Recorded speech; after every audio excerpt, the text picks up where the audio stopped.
Le soleil levant baignait les tentes dorées du camp royal, d'une lumière semblant bénir la présence même, divine, de Xerxès. Le roi des rois ne s'éveillait point comme un simple mortel, mais comme une incarnation terrestre des dieux, souverain absolu d'un empire s'étendant des sables brûlants d'Égypte aux montagnes glacées de Scythie.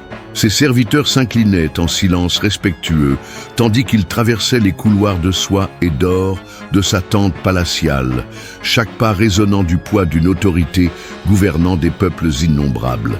Autour de lui, la plus vaste armée jamais rassemblée dans l'histoire humaine s'étendait au-delà de l'horizon.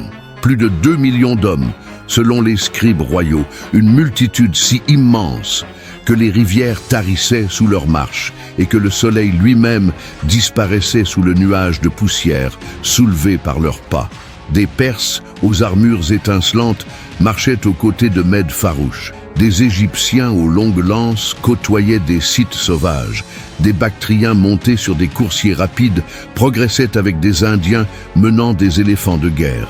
C'était une symphonie de puissance, faisant trembler la terre et incliner les cieux devant sa grandeur. Xerxès contemplait cette immensité avec le calme de celui qui contemple ce qu'il a toujours su lui appartenir de droit divin. Nul doute ne troublait son esprit, nulle hésitation n'agitait son cœur. La Grèce n'était qu'une province rebelle, de plus ayant osé défier la volonté des dieux, et il était l'instrument choisi pour la corriger. Les Athéniens avaient incendié Sardes, les Spartiates avaient exécuté ses ambassadeurs, mais ces offenses n'étaient que de simples prétextes pour ce qui était toujours inévitable, la soumission totale du monde connu à son autorité suprême. Il se souvenait des paroles de son père, Darius, mort avec le poids de la défaite à Marathon, souillant son héritage. Mais Xerxès n'était pas Darius. Là où son père avait envoyé une armée, lui amenait une nation entière. Là où son père avait compté sur des généraux, il venait en personne pour assister à la soumission des Grecs. Ce ne serait pas seulement une conquête militaire, ce serait une démonstration cosmique que les dieux perses étaient supérieurs aux dieux grecs, que l'ordre naturel du monde exigeait que tous les peuples s'inclinent devant le trône de Persépolis.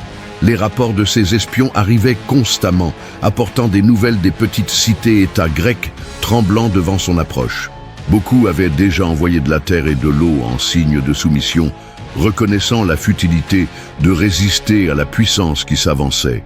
Athènes et Sparte demeuraient provocantes, mais n'étaient que deux cités contre le monde entier. Leur résistance était moins qu'un bourdonnement de mouches face à un lion. Xerxès souriait en imaginant l'instant de son arrivée aux portes d'Athènes. Il visualisait les citoyens prosternés dans les rues, les philosophes se taisant devant sa sagesse supérieure, les artistes dédiant leurs œuvres à sa gloire éternelle. La résistance grecque ne serait rappelée que comme une note en bas de page dans la grande épopée de sa conquête du monde. Il ne venait pas comme un envahisseur, mais comme un libérateur, apportant l'ordre perse pour remplacer le chaos grec. L'armée avançait comme une force de la nature, inexorable et dévastatrice. Les routes tremblaient sous le poids de ses colonnes, les ponts gémissaient sous le fardeau de son passage. Les éléments eux-mêmes semblaient se soumettre à sa volonté.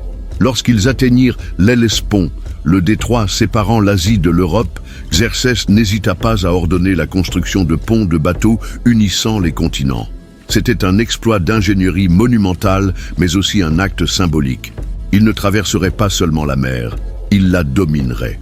Pendant 7 jours et 7 nuits, ses troupes franchirent les ponts en formation serrée, une procession semblant sans fin. Les dieux eux-mêmes semblaient approuver son entreprise, car les vents soufflaient favorablement et les eaux restaient calmes. Xerxès observait du haut de son trône portatif, comptant mentalement les régiments qui passaient, chacun représentant une nation ayant choisi la sagesse de la soumission plutôt que la folie de la résistance. La Grèce l'attendait de l'autre côté, petite et divisée, une terre de collines rocailleuses et de cités insignifiantes, osant défier la majesté de son empire. Mais un défi présuppose l'égalité, et aucune égalité n'était possible entre le maître du monde connu et une collection de tribus querelleuses, incapables même de s'unir contre une menace commune. La campagne qui commençait n'était pas une guerre, c'était une exécution. Ce ne serait pas une bataille, ce serait une leçon d'humilité, résonnant à travers les siècles, enseignant à tous les peuples futurs le prix de la rébellion contre la volonté divine des rois perses. Les eaux bleues de la mer Égée brillaient sous le soleil matinal, tandis que Xerxès contemplait le défi se présentant devant sa flotte impériale. La péninsule de Lato se dressait comme une barrière rocheuse, ses falaises défiant le passage sûr de ses navires de guerre. C'était ici qu'une tempête dévastatrice avait détruit la flotte de Mardonios des années auparavant, envoyant des centaines de navires perses par le fond en une seule nuit de fureur divine. Mais Xerxès n'était pas un roi acceptant les caprices du destin ou les limitations imposées par la géographie. Il convoqua ses meilleurs ingénieurs, architectes de Babylone et d'Égypte, maîtres de la construction ayant érigé des palais et des monuments, défiant le temps lui-même. Devant eux, il exposa son plan audacieux.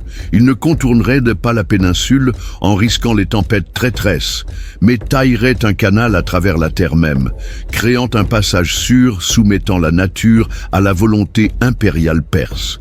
Le projet était colossal dans son ambition. Des milliers de travailleurs furent mobilisés, esclaves de toutes les nations de l'Empire, portant pioches et pelles, paniers et cordes, le tout sous le commandement implacable des surveillants royaux. Le canal devait être assez large pour permettre le passage de 2 trirèmes côte à côte, assez profond pour accueillir les navires de guerre les plus lourds de la flotte. C'était une blessure délibérée dans le visage de la terre. Une démonstration que même les éléments naturels ne pouvaient résister au pouvoir de Xerxès. Jour après jour, le son des marteaux et des pioches résonnait à travers la péninsule. La terre rouge volait dans les airs sous les coups incessants des travailleurs, tandis que des chariots tirés par des bœufs transportaient des tonnes de pierres et d'argile excavées. Xerxès visitait lui-même le chantier régulièrement, monté sur son cheval de guerre, observant les progrès avec des yeux ne tolérant ni lenteur ni incompétence. Son trône portatif était érigé sur une colline proche d'où il pouvait superviser chaque détail de la construction. Lorsque les premiers retards apparurent, la fureur du roi des rois fut terrible à contempler. Les ingénieurs principaux furent convoqués en sa présence, prosternés sur le sol poussiéreux, tandis qu'ils marchaient en cercles autour d'eux, tel un lion affamé. Ces paroles tranchaient l'air comme des lames acérées, leur rappelant que décevoir un roi-dieu n'était pas seulement une incompétence professionnelle, mais un blasphème contre l'ordre divin de l'univers. Le premier ingénieur exécuté était un Babylonien expérimenté ayant osé suggérer qu'il serait peut-être plus sage de contourner la péninsule. Xerxès ordonna qu'il soit décapité sur le champ, devant tous les travailleurs, sa tête fichée sur un pieu en avertissement à tous ceux envisageant de remettre en question la faisabilité des projets royaux. Le sang se mêla à la terre rouge de l'excavation, scellant le sol d'une promesse que l'œuvre serait achevée, quel qu'en soit le coût en vies humaines. Les travaux s'intensifièrent après l'exécution. Les surveillants appliquaient des coups de fouet aux travailleurs les plus lents. Les journées de travail s'étendirent d'avant l'aube jusqu'après la tombée de la nuit et des équipes de relève maintenaient le travail toute la nuit à la lumière des torches. Le canal commença à prendre forme, une cicatrice profonde traversant la roche et la terre, témoignage de la détermination inflexible d'un roi ne connaissant aucune limite à son ambition. Lorsque finalement les eaux de la mer commencèrent à couler à travers le canal achevé, Xerxès monta à bord de son navire royal pour être le premier à traverser le passage artificiel. C'était un moment de triomphe absolu, la victoire de la volonté humaine divine sur les forces aveugles de la nature. Les parois du canal s'élevaient de chaque côté comme un défilé aquatique, encore ruisselante de l'eau salée, connectant désormais les 2 extrémités de la péninsule. Sa flotte le suivit en formation majestueuse, des centaines de trirèmes perses glissant doucement à travers le passage, ayant coûté des milliers de vies à créer. Les rames battaient en rythme synchronisé, les voiles pourpres flottaient fièrement au vent, et les tambours de guerre résonnaient entre les parois rocheuses du canal. C'était plus qu'une manœuvre navale, c'était une déclaration de guerre contre toute force dans l'univers osant obstruer le chemin de Xerxès. Du pont de son navire royal, il contempla l'œuvre achevée avec la satisfaction profonde de celui ayant plié le monde même à sa volonté. Le canal de Xerxès demeurerait comme un monument éternel à son pouvoir, une marque indélébile sur la terre témoignant pour les générations futures que même la géographie n'était pas un obstacle permanent face à la détermination d'un véritable roi. La Grèce attendait au-delà de l'horizon, et désormais rien ne pouvait empêcher sa flotte de l'atteindre intacte et puissante, prête à accomplir la conquête que les dieux avaient destinée depuis le commencement des temps. Le passage étroit des Thermopyles s'ouvrit devant l'armée perse comme une gorge rocheuse entre des montagnes escarpées, un couloir naturel semblant créé par les dieux pour tester la détermination des grands conquérants. Xerxès contemplait le paysage du haut de son trône portatif, porté par des esclaves nubiens, se mouvant avec une précision cérémoniale. Devant lui s'étendait un défilé, ne pouvant guère contenir une centaine d'hommes marchant côte à côte, une limitation géographique transformant sa vaste supériorité numérique en une question d'espace et de temps. Ces espions revenaient constamment avec des rapports semblant initialement encourageants. Les Grecs étaient peu nombreux, 7000 au maximum, une force insignifiante comparée aux millions marchant sous les bannières perses. Mais quelque chose troublait dans les descriptions. Les soldats ennemis ne montraient aucun signe de panique ou de préparatifs de fuite. Au contraire, on les avait vus s'exercer calmement, peignant leurs longs cheveux et aiguisant leurs armes avec la tranquillité d'hommes se préparant à un festival, non à affronter la plus grande armée de l'histoire. Xerxès interpréta d'abord ce calme comme de l'ignorance. Certes, les Grecs ne comprenaient pas la magnitude de la force s'approchant. Lorsqu'ils verraient les colonnes interminables de ces guerriers marchant sur la plaine, lorsqu'ils entendraient le rugissement de ses éléphants de guerre et le hennissement de sa cavalerie, la raison prévaudrait sur l'entêtement. Aucun commandant sensé ne maintiendrait ses troupes dans une position si manifestement désespérée quand la fuite était encore possible. Il décida de leur offrir une dernière chance de salut.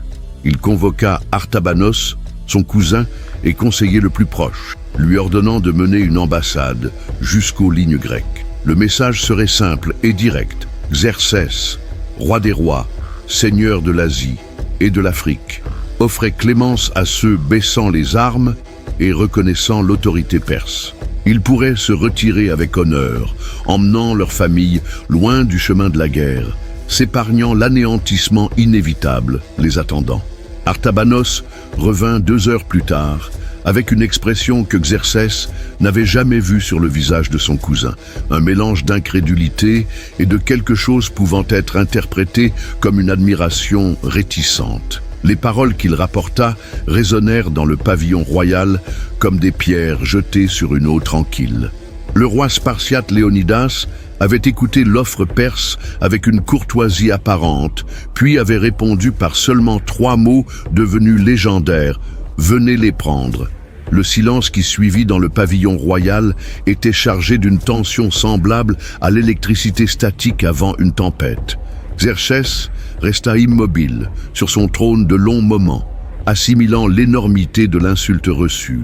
Ce n'était pas seulement un refus diplomatique, c'était un défi direct à son autorité divine, un déni explicite de sa supériorité incontestable. Une poignée de soldats grecs avait choisi de railler publiquement le pouvoir ayant subjugué des nations entières.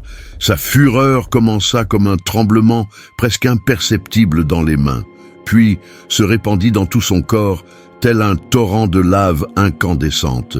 Les serviteurs et courtisans s'écartèrent instinctivement, reconnaissant les signes d'une colère royale pouvant entraîner des exécutions sommaires. Xerxès se leva lentement de son trône, sa silhouette majestueuse tremblant d'une indignation semblant transcender le simple humain. C'était comme si les dieux perses eux-mêmes avaient été insultés à travers sa personne. Les paroles, émergeant finalement de ses lèvres, portaient le poids d'une sentence divine. Les Grecs avaient choisi la mort par orgueil, et il leur donnerait précisément ce qu'ils demandaient, mais ce ne serait pas une mort rapide ou honorable dans la chaleur de la bataille. Ce serait une leçon méticuleuse sur les conséquences de défier la volonté des dieux, une démonstration publique qu'aucun courage ni détermination ne pouvait prévaloir contre le pouvoir absolu. Il ordonna que ses meilleurs généraux soient immédiatement convoqués. La bataille ne serait pas déléguée à des subordonnés, elle serait supervisée personnellement par lui-même. Chaque mouvement, chaque attaque, chaque mort serait orchestré selon sa volonté. Les Grecs apprendraient, peut-être trop tard, que certaines offenses ne peuvent être pardonnées ni oubliées. Alors que le soleil se couchait sur les montagnes entourant les Thermopyles, Xerxès contemplait le champ de bataille s'étendant le lendemain. Le passage étroit, semblant d'abord une limitation, apparaissait désormais comme une opportunité parfaite. Les Grecs n'auraient nulle part où fuir lorsque la réalité de leur situation les frapperait enfin. Ils seraient piégés comme des animaux dans un piège, forcés d'affronter les conséquences de leur insolence jusqu'au dernier homme. La nuit promettait d'être longue, remplie de préparatifs et de planification. Mais l'aube apporterait le début d'une leçon résonnant à travers les siècles, enseignant à tous les peuples futurs le prix terrible de la rébellion contre l'ordre divin établi par les rois de Perse.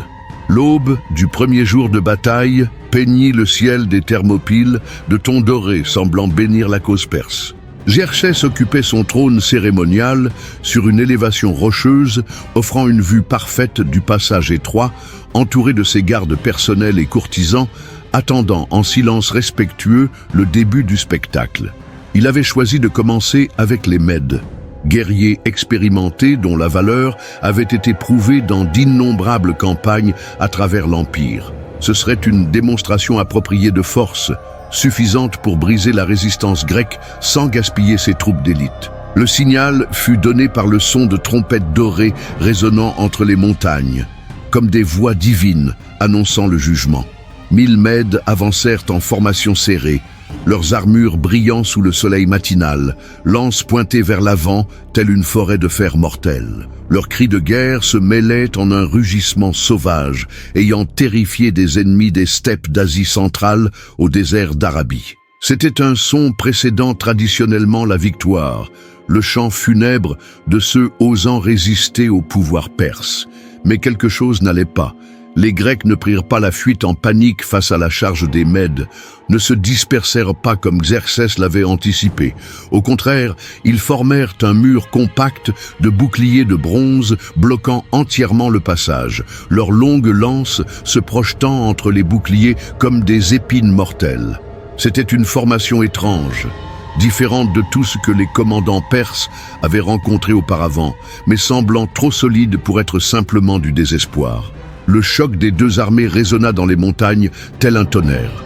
Les Mèdes se jetèrent contre la ligne spartiate avec toute la fureur de guerriers n'ayant jamais connu la défaite, mais leurs lances plus courtes ne parvenaient pas à atteindre les Grecs à travers la barrière de boucliers.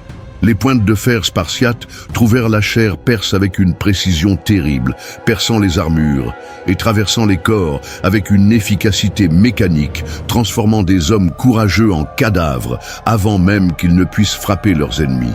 Xerxès se pencha en avant sur son trône, fronçant les sourcils en observant le déroulement de la bataille. Il voyait quelque chose d'impossible. Ces Mèdes reculaient. Ce n'était pas une retraite tactique ou une réorganisation stratégique, c'était une fuite désespérée d'hommes ayant rencontré quelque chose de plus fort que leur propre courage. Les corps s'accumulaient devant la formation grecque, créant une barricade de chair et de sang, rendant encore plus difficile l'avancée des vagues suivantes d'assaillants. L'incrédulité céda la place à l'irritation, puis à une fureur croissante. Xerxès convoqua Hydarne, commandant des Immortels, sa garde d'élite n'ayant jamais échoué dans une bataille. Ceux-ci étaient les guerriers les plus mortels de l'Empire.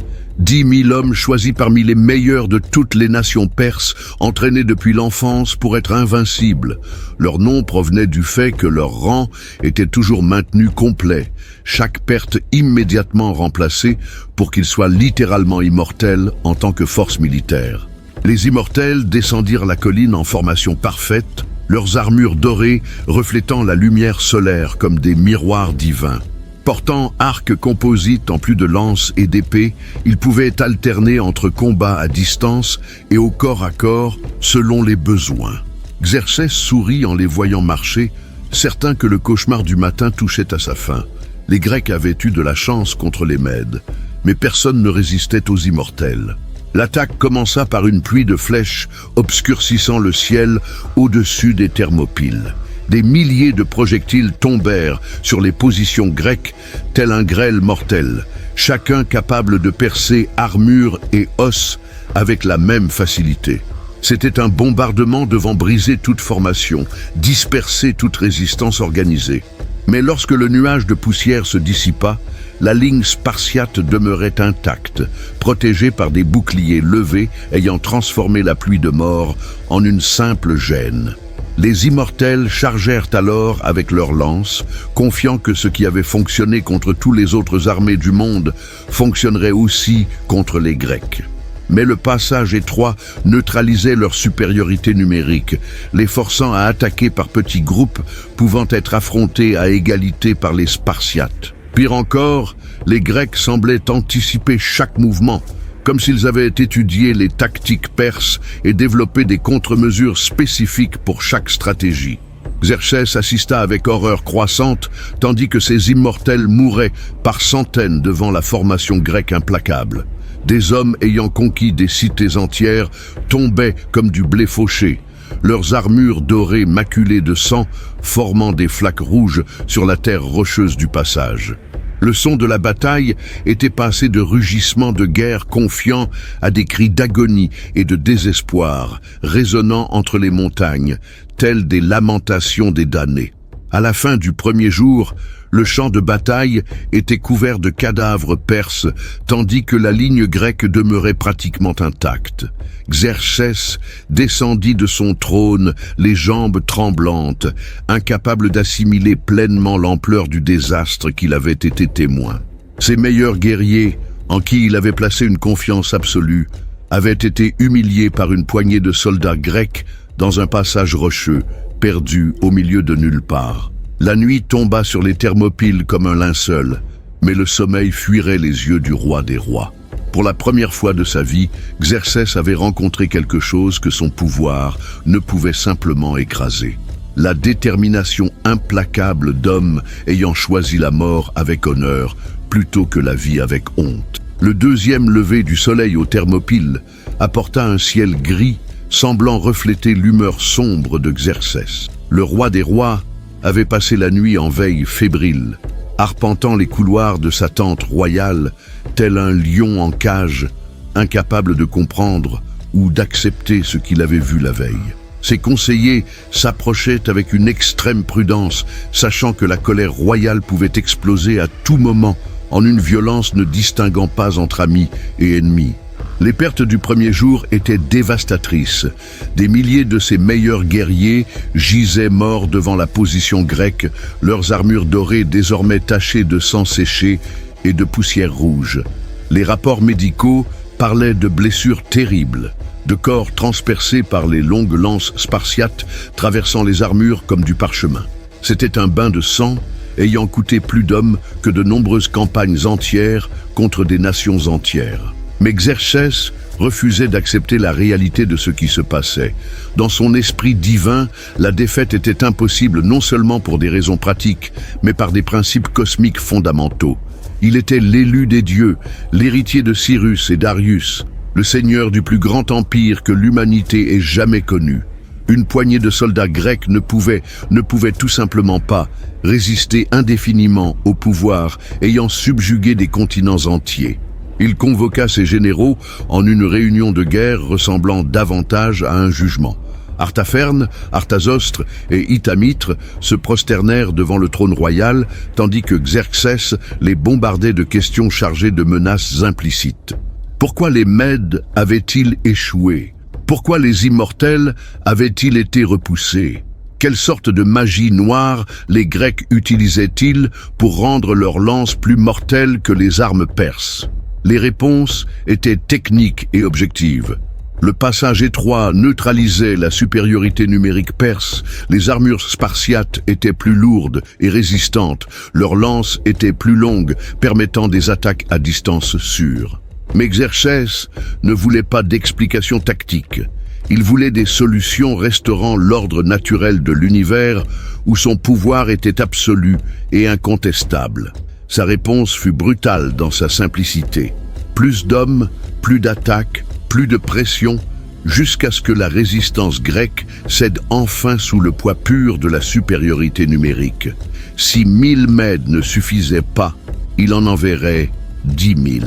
Si les immortels ne pouvaient briser la ligne spartiate, il enverrait toutes les troupes de l'Empire dans une succession interminable de charges jusqu'à ce que les Grecs meurent d'épuisement pur. Le deuxième jour de bataille commença avant même le lever complet du soleil. Des troupes perses marchèrent dans l'obscurité pré-aube, guidées par des torches créant un fleuve de lumière serpentant sur la plaine vers le passage fatal. C'étaient cette fois des troupes auxiliaires, soldats des nations conquises, combattant par obligation plutôt que par choix. Phéniciens, Égyptiens, Libyens, chaque groupe apportant ses propres tactiques et armes traditionnelles. Mais le résultat fut le même horrible carnage systématique du jour précédent. La formation spartiate demeurait impénétrable. Une machine à tuer efficace, transformant chaque charge perse en une boucherie organisée. Les Grecs avaient transformé la guerre en une science exacte. Chaque mouvement était calculé, chaque coup était précis, chaque mort était le résultat d'un entraînement et d'une discipline poussée à l'extrême de la perfection humaine. Xerxès observait de son trône élevé, ses poings serrés si fort que les jointures de ses doigts blanchissaient comme du marbre. Il voyait ses troupes se briser contre la ligne grecque comme des vagues contre des falaises. Chaque attaque laissant des centaines de corps éparpillés dans le passage rocheux.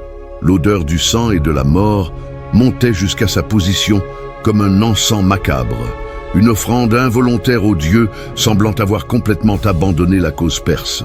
À midi, il ordonna d'attaquer simultanément par terre et par mer. Sa puissante flotte tenterait de contourner la position grecque par les eaux, forçant les Spartiates à diviser leurs forces entre deux fronts. Mais même cette manœuvre échoua lorsque des tempêtes soudaines dispersèrent ces navires et que les courants traîtres de la côte grecque envoyèrent des dizaines de trirèmes perses contre les rochers acérés. En fin d'après-midi, la frustration de Xerxès s'était transformée en une fureur aveugle, menaçant de consumer sa propre rationalité. Il ordonna des attaques suicidaires de troupes sachant marcher vers une mort certaine, sacrifiant des régiments entiers dans une tentative désespérée d'épuiser physiquement les défenseurs grecs. C'était une stratégie supposant que les Spartiates étaient des humains normaux, sujets à la fatigue et à l'épuisement comme tout soldat ordinaire. Mais les Grecs semblaient infatigables. Ils combattaient avec la même intensité mortelle en fin de journée qu'au lever du soleil, comme si chaque Spartiate était en vérité un demi-dieu forgé spécialement pour cette bataille. Leurs cris de guerre résonnaient dans les montagnes avec une force inchangée, leurs lances trouvaient des cibles perses avec une précision mécanique, leur formation demeurait solide même entourée de montagnes de cadavres ennemis. Lorsque l'obscurité apporta enfin un répit temporaire au massacre, Xerxès compta ses pertes avec des mains tremblantes. Plus de 20 000 hommes morts en 2 jours, un saignement rendant toute victoire éventuelle en une défaite stratégique. L'armée partie d'Asie comme manifestation invincible du pouvoir divin était systématiquement détruite par 300 Spartiates dans un passage à peine figurant sur les cartes de l'Empire. Pour la 2e nuit consécutive, le sommeil fuirait le roi des rois. Mais cette fois, son insomnie n'était pas alimentée seulement par la fureur, mais par quelque chose de bien plus dangereux. La première graine de doute sur sa propre invincibilité. La 3e aube apporta plus que le lever d'un nouveau jour de bataille. Elle apporta une opportunité que Xerxès n'avait jamais osé espérer. Alors qu'il contemplait le champ couvert de cadavres perses, une sentinelle annonça l'approche d'un homme seul, portant une branche d'olivier en signe de trêve. C'était un Grec, mais ses vêtements et manières suggéraient quelqu'un de basse condition sociale. Peut-être un paysan ou un soldat déserteur ayant perdu courage face au carnage des derniers jours. L'homme fut escorté jusqu'à la présence royale par des gardes tenant des lances pointées vers son dos, prêts à l'exécuter au moindre signe de menace. Il se prosterna devant le trône doré avec un mélange de peur et d'espoir dans les yeux, sa respiration haletante de celui ayant couru une longue distance pour arriver avant de perdre courage. Ses premières paroles furent prononcées en grec haché, mêlé de fragments de perse, comme s'il avait répété mentalement son discours pendant des heures. Éphialtès était son nom, fils d'un berger des montagnes locales, connaissant chaque sentier et raccourci sur les pentes rocheuses entourant les Thermopyles. Ses paroles sortirent en un flot nerveux, expliquant comment il avait observé le massacre des derniers jours et conclut que résister au pouvoir perse était non seulement inutile, mais une offense contre la volonté des dieux. Il offrait ses services au grand roi en échange d'or et de protection, promettant de révéler un secret changeant complètement le cours de la bataille. Xerxès écouta en silence croissant, ses yeux fixés sur le visage en sueur du traître, tandis qu'il assimilait les implications de ce qu'il entendait. Éphialtès connaissait un ancien sentier contournant la position spartiate par les montagnes, un chemin utilisé par les chasseurs locaux permettant à une armée de contourner complètement les défenses grecques et de les attaquer par l'arrière. C'était exactement le type d'information que Xerxès avait prié pour recevoir, un don divin restaurant enfin l'ordre naturel de l'univers. Le roi des rois se pencha en avant sur son trône, étudiant chaque détail du visage d'Éphialtès comme un chasseur expérimenté examine les traces de sa proie. Il y avait quelque chose de profondément satisfaisant dans l'idée que ce serait la trahison grecque même qui scellerait le destin de Léonidas et de ses hommes. Ce ne serait pas seulement une victoire militaire, ce serait une leçon sur la nature corrompue des peuples osant résister à l'autorité perse. Les Grecs s'entre-déchireraient de l'intérieur avant même que l'armée perse ne les déchire de l'extérieur. Les questions qu'il posa à Éphialtès furent détaillées et techniques. Combien d'hommes pouvaient marcher simultanément sur le sentier?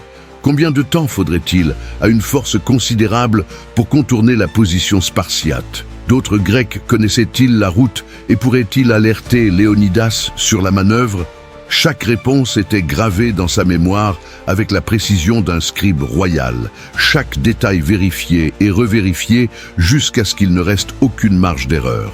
Éphialtès répondit à tout avec la nervosité pressée d'un homme ayant brûlé tous les ponts derrière lui.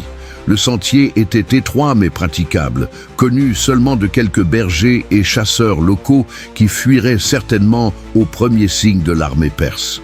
Cela prendrait une nuit entière à une force substantielle pour accomplir le mouvement de contournement, mais elle arriverait dans le dos des Spartiates juste au moment où l'attaque frontale serait renouvelée le matin. La récompense offerte à Éphialtès fut généreuse. Des sacs d'or suffisants pour acheter une ferme entière, protection perse pour sa famille et une position d'honneur dans le nouveau gouvernement établi après la conquête de la Grèce. Xerxès sourit en voyant la convoitise briller dans les yeux du traître, reconnaissant le type d'homme qu'il avait trouvé. C'était exactement le genre de caractère qu'il attendait des Grecs, sans honneur, sans loyauté, prêt à vendre ses propres compatriotes pour de la richesse matérielle. Hydarne fut immédiatement convoqué avec les meilleurs de ses immortels.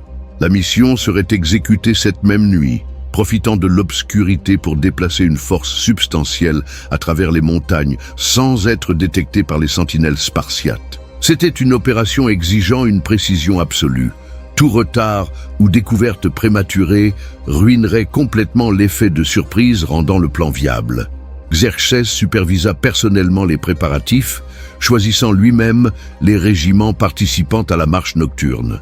Il sélectionna des troupes des montagnes perses, des hommes habitués aux terrains difficiles et à la marche en altitude, des guerriers pouvant se déplacer silencieusement à travers des sentiers rocheux sans alerter des ennemis proches. Chaque soldat fut inspecté individuellement, ses armes vérifiées, ses provisions contrôlées. Alors que le soleil se couchait sur les Thermopyles pour la 3e fois, Xerxès ressentait une euphorie croissante qu'il n'avait pas éprouvée depuis le début de la campagne. Enfin, la situation se résolvait selon les schémas qu'il comprenait. Les Grecs avaient montré un courage exceptionnel, mais le courage ne suffisait pas face à une supériorité numérique combinée à une trahison interne et une planification supérieure. Hydarne partit dans l'obscurité totale, guidant des milliers d'immortels par le sentier traître révélé par le traître Éphialtès. C'était une colonne fantôme, se déplaçant silencieusement dans les hauteurs, portant la promesse de mort pour les Spartiates dormant en confiance dans leur position supposément imprenable. Chaque pas les rapprochait de l'arrière-garde grecque, chaque virage du sentier les rapprochait du moment où l'arrogance spartiate recevrait enfin sa punition méritée. Xerxès resta éveillé toute la nuit, calculant mentalement le progrès de ses troupes à travers les montagnes. À l'aube, tout serait prêt pour l'attaque coordonnée brisant enfin la résistance grecque. Ce serait la fin d'un cauchemar ayant duré 3 jours. Le retour triomphal à l'ordre naturel où le pouvoir perse était absolu et incontestable. Mais tandis qu'il attendait l'aube apportant la victoire, une partie lointaine de son esprit ne pouvait complètement oublier l'image des Spartiates combattant jusqu'à la mort sans reculer d'un seul pas. Même à la veille de leur destruction, ils avaient montré quelque chose troublant profondément sa compréhension du monde. Des hommes valorisant l'honneur plus que la vie, choisissant la mort glorieuse plutôt que la survie pragmatique. C'était un concept défiant, tout ce en quoi Xerxès croyait sur la nature humaine et le fonctionnement du pouvoir. L'aube du 4e jour arriva avec un ciel rouge sang, semblant présager la fin de la résistance spartiate. Xerxès occupa son trône cérémonial avant même les premiers rayons du soleil touchant les montagnes, son attente si intense que chaque minute semblait une éternité. Ses yeux scrutaient constamment les hauteurs rocheuses derrière la position grecque, cherchant les signes confirmant le succès de la marche nocturne d'Idarne à travers le sentier secret révélé par le traître Éphialtès. Le signal vint comme un éclat doré reflétant les premiers rayons du soleil. Les armures des immortels positionnées sur les hauteurs derrière les lignes spartiates, prêts à descendre comme des aigles de proie sur leurs proies inconscientes. C'était le moment que Xerxès avait attendu pendant 4 jours d'humiliation, la restauration de l'ordre naturel où son pouvoir absolu prévaudrait enfin sur la résistance obstinée des Grecs. Léonidas et ses hommes découvrirent le piège presque simultanément, lorsque des sentinelles spartiates dans les montagnes commencèrent à crier des alertes désespérées sur des troupes perses apparaissant dans des positions censées être vides. Mais il était trop tard pour toute manœuvre défensive significative. Les Spartiates étaient encerclés, piégés entre l'armée perse principale devant eux et les immortels descendant des montagnes telle un avalanche de bronze et de fer. Xerxès se leva de son trône, se permettant enfin de sourire avec la satisfaction profonde de celui voyant ses plans se concrétiser parfaitement. Il ordonna que les trompettes sonnent l'attaque générale. Un rugissement métallique résonnant entre les montagnes, comme la voix des dieux perses eux-mêmes, annonçant le jugement final sur les rebelles grecs. L'heure de la vengeance était venue, le règlement de compte restaurant sa dignité blessée et démontrant au monde les conséquences terribles de défier son autorité. L'attaque commença simultanément de toutes les directions. L'armée perse principale avança par le passage en formation serrée, ne se souciant plus des pertes que les Spartiates pourraient infliger avant d'être écrasés par le poids des nombres. Des flancs et de l'arrière-garde, des vagues d'immortels descendirent des montagnes comme des torrents mortels, leurs lances et épées brillant sous le soleil matinal tandis qu'ils approchaient des Grecs encerclés. Mais même face à l'anéantissement inévitable, les Spartiates réagirent avec une détermination surprenant même Xerxès. Au lieu de se rendre ou d'implorer miséricorde, ils formèrent un cercle défensif compact, leurs lances pointées dans toutes les directions comme les épines d'un hérisson géant. Leurs cris de guerre résonnaient encore dans les montagnes, provoquant jusqu'au dernier moment, comme s'ils préféraient mourir en combattant plutôt que vivre en se soumettant. La bataille finale fut plus un massacre organisé qu'un combat proprement dit. Les Perses attaquèrent en vagues successives, chaque groupe de guerriers étant remplacé par un autre lorsque les pertes devenaient excessives. C'était une machine de guerre alimentée par des nombres apparemment infinis, broyant systématiquement la résistance spartiate jusqu'à ce qu'il ne reste rien d'autre que des corps brisés et du sang répandu sur les pierres du passage. Xerxès observait chaque instant du massacre avec une attention obsessionnelle, cherchant le moment précis où Léonidas tomberait sous les armes perses. Il voulait voir personnellement la mort du roi spartiate, ayant osé défier son autorité, être témoin de l'instant où l'arrogance grecque serait enfin humiliée devant le monde entier. C'était une soif de vengeance transcendant les considérations militaires, devenant presque religieuse dans son intensité. Lorsque Léonidas tomba enfin, transpercé par des dizaines de lances perses, un rugissement de triomphe s'éleva des rangs de l'armée de Xerxès. C'était le son de la victoire tant attendue, la confirmation que l'ordre naturel de l'univers avait été restauré. Mais tandis qu'il contemplait le corps du roi spartiate gisant parmi les cadavres de ses hommes, Xerxès ressentit une étrange insatisfaction qu'il ne parvenait pas à identifier complètement. La victoire avait coûté plus de 30 000 pertes perses en 4 jours de bataille, un prix effroyablement élevé pour vaincre moins d'1 millier de Grecs dans un seul passage rocheux. Pire encore, la résistance spartiate était devenue une légende vivante, commençant déjà à se répandre dans le monde grec, inspirant d'autres à penser que le pouvoir perse n'était peut-être pas aussi invincible qu'il semblait. Dans une décision révélant à la fois sa frustration et sa soif de vengeance, Xerxès ordonna que le corps de Léonidas soit décapité et crucifié sur un pieu assez haut pour être vu de loin. C'était un acte de brutalité calculé, destiné à décourager de futures résistances en démontrant les conséquences terribles de défier l'autorité perse. Mais c'était aussi une reconnaissance implicite que la mort honorable du roi spartiate avait d'une certaine manière diminué la gloire de sa propre victoire. Tandis qu'il contemplait la tête de Léonidas fichée sur le pieu, Xerxès tentait de se convaincre d'avoir obtenu tout ce qu'il désirait. La route vers le sud était ouverte. Athènes attendait son approche, et le reste de la Grèce tremblerait à la nouvelle que même les légendaires Spartiates n'avaient pu arrêter l'avancée de l'armée perse. C'était une victoire complète selon toute mesure objective. Mais tandis que son armée se préparait à poursuivre la marche vers le cœur de la Grèce, une ombre persistante ternissait sa satisfaction. La bataille qui aurait dû être une démonstration écrasante de supériorité perse s'était transformée en une épreuve sanglante, remettant en question la nature même de son invincibilité. Les Grecs avaient perdu, mais d'une manière mystérieuse, leur défaite semblait avoir planté des graines de doute qui fleuriraient en problèmes futurs. Les tentes dorées du camp royal flottaient sous le vent chaud soufflant des montagnes, tandis que Xerxès contemplait les rapports finaux de la bataille des Thermopyles. Les chiffres étaient brutalement clairs. Plus de 40 000 pertes perses pour éliminer moins de 7 000 Grecs. Une proportion transformant toute célébration de victoire en une réflexion sombre sur les coûts réels d'une résistance prolongée. C'était un prix qu'aucun commandant sensé ne paierait volontairement. Un saignement remettant en question les fondements mêmes de la stratégie militaire perse. Ces scribes travaillaient fébrilement pour reformuler les rapports officiels envoyés à Persépolis, transformant le carnage de 4 jours en une victoire glorieuse et inévitable du pouvoir divin sur la rébellion mortelle.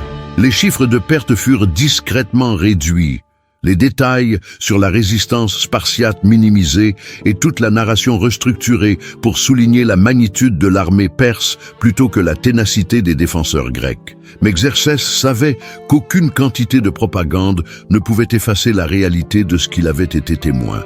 Pour la première fois de sa vie, il avait rencontré des hommes préférant véritablement la mort à la soumission, des guerriers pour qui l'honneur était plus précieux que l'existence même. C'était un concept défiant sa compréhension fondamentale de la nature humaine, suggérant qu'il existait peut-être des forces dans le monde plus puissantes que la peur ou la cupidité. Les nouvelles, arrivant du reste de la Grèce, confirmaient ses pires craintes sur les conséquences de la résistance spartiate. Loin de décourager d'autres cités-États, la dernière résistance de Léonidas inspirait une vague de défis se répandant comme un feu de brousse à travers le monde hellénique. Athènes mobilisait sa flotte avec un vigueur renouvelé. Des cités ayant envisagé de se rendre aux Perses parlaient désormais ouvertement de résistance. Et même des peuples neutres commençaient à se demander si le pouvoir perse était vraiment aussi invincible qu'il semblait. Artabanos, son cousin et conseiller le plus proche, osa exprimer des préoccupations faisant écho à ses propres pensées non formulées. La campagne grecque consommait du temps et des ressources à une échelle rendant impossible le maintien de l'armée sur le terrain indéfiniment. Chaque jour supplémentaire loin de Perse signifiait plus d'instabilité dans l'Empire, plus d'opportunités pour des révoltes dans les provinces lointaines, plus de chances que d'autres ennemis profitent de son absence pour défier l'autorité perse. Mais Xerxès refusait de considérer tout cours d'action pouvant être interprété comme un retrait ou une admission d'échec. Il avait trop investi de son prestige personnel dans la campagne grecque pour accepter quoi que ce soit de moins qu'une victoire complète et une soumission totale. Athènes serait conquise, les Grecs seraient subjugués et le monde entier apprendrait que défier le roi des rois entraînait inévitablement une destruction absolue. La marche vers le sud fut reprise avec une détermination inflexible. Mais l'armée quittant les Thermopyles était différente de celle y étant arrivée une semaine auparavant. Les soldats marchaient en silence sombre, hantés par les visages des camarades morts, dans un passage rocheux à peine figurant sur les cartes de l'Empire. Les commandants évitaient les conversations inutiles, assimilant mentalement les implications tactiques de tout ce qu'ils avaient observé durant la bataille. Xerxès chevauchait en tête, sa posture droite et son expression déterminée masquant les doutes rongeant silencieusement sa confiance antérieure. Pour la première fois, il commençait à comprendre que conquérir des territoires n'était que la première étape d'un processus bien plus complexe. Gouverner des peuples préférant la mort à la soumission exigerait des ressources et des stratégies totalement différentes de celles fonctionnant contre des ennemis rationnels motivés par des considérations pratiques. Les premières cités grecques rencontrées avaient déjà été évacuées, leurs citoyens fuyant vers les montagnes avec leurs biens les plus précieux plutôt que d'attendre l'arrivée de l'armée perse. C'était une tactique niant à Xerxès les satisfactions traditionnelles de la conquête. Il n'y avait pas de foule se prosternant en soumission, pas de trésors offerts en tribut, pas de dirigeants locaux implorant clémence et promettant loyauté éternelle. Lorsqu'ils aperçurent enfin Athènes à l'horizon, la cité était également partiellement abandonnée. Sa population s'était réfugiée sur l'île de Salamine, laissant derrière elle seulement une garnison symbolique facilement écrasée par les forces perses. C'était une victoire tactique complète, mais aussi une démonstration troublante que les Grecs avaient appris à priver les Perses des récompenses psychologiques accompagnant traditionnellement la conquête militaire. Xerxès ordonna qu'Athènes soit incendiée comme punition pour la résistance prolongée, ces flammes s'élevant haut dans le ciel comme un avertissement à toute autre cité envisageant de défier l'autorité perse. Mais tandis qu'il observait la cité brûler, une partie de son esprit ne pouvait oublier qu'il détruisait des bâtiments vides plutôt que de subjuguer des personnes vivantes. C'était une victoire semblant étrangement vide, dépourvue de la satisfaction émotionnelle devant accompagner le triomphe total. La flotte grecque demeurait intacte à Salamine, une menace navale devant être éliminée avant que la campagne puisse être considérée comme véritablement victorieuse. Xerxès ordonna à sa propre flotte de se préparer pour l'affrontement final, confiant que la supériorité numérique perse prévaudrait enfin sur les eaux comme elle l'avait fait sur terre. Ce serait la bataille restaurant complètement sa confiance et effaçant les souvenirs troublants de la résistance spartiate aux Thermopyles. Mais tandis qu'il contemplait les eaux bleues du golfe Saronique, où la flotte grecque attendait comme un nuage d'orage à l'horizon, Xerxès ne pouvait échapper au sentiment d'avoir appris des leçons importantes trop tard. Les Grecs lui avaient appris qu'il existait des ennemis dans le monde ne pouvant être vaincus simplement par l'application d'une force supérieure, des adversaires devant être compris en termes totalement différents de ceux régissant les relations traditionnelles entre conquérants et conquis. La campagne continuerait, Salamine serait gagnée et la Grèce finirait par s'incliner devant le pouvoir perse. Du moins était-ce ce que Xerxès tentait de se convaincre en se préparant pour la prochaine phase d'une guerre ayant déjà révélé être bien plus complexe et coûteuse que tout ce qu'il avait affronté auparavant. Si cette histoire vous a plu, abonnez-vous à la chaîne, mettez un pouce bleu et laissez votre commentaire. C'est la chaîne des empereurs. À la prochaine.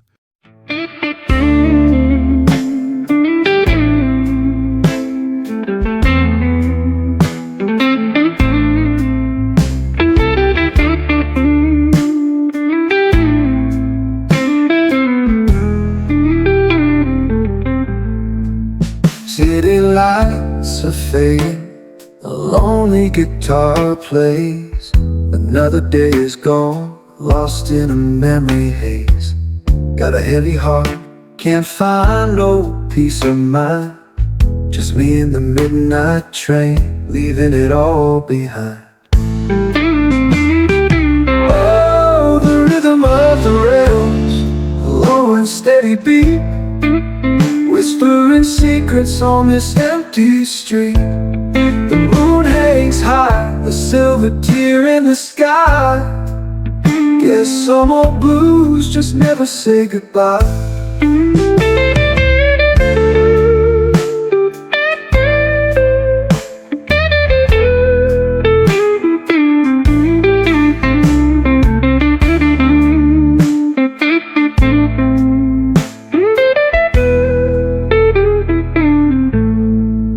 Used to walk these sidewalks, holding on to your hand. Now it's just a ghost story in this tired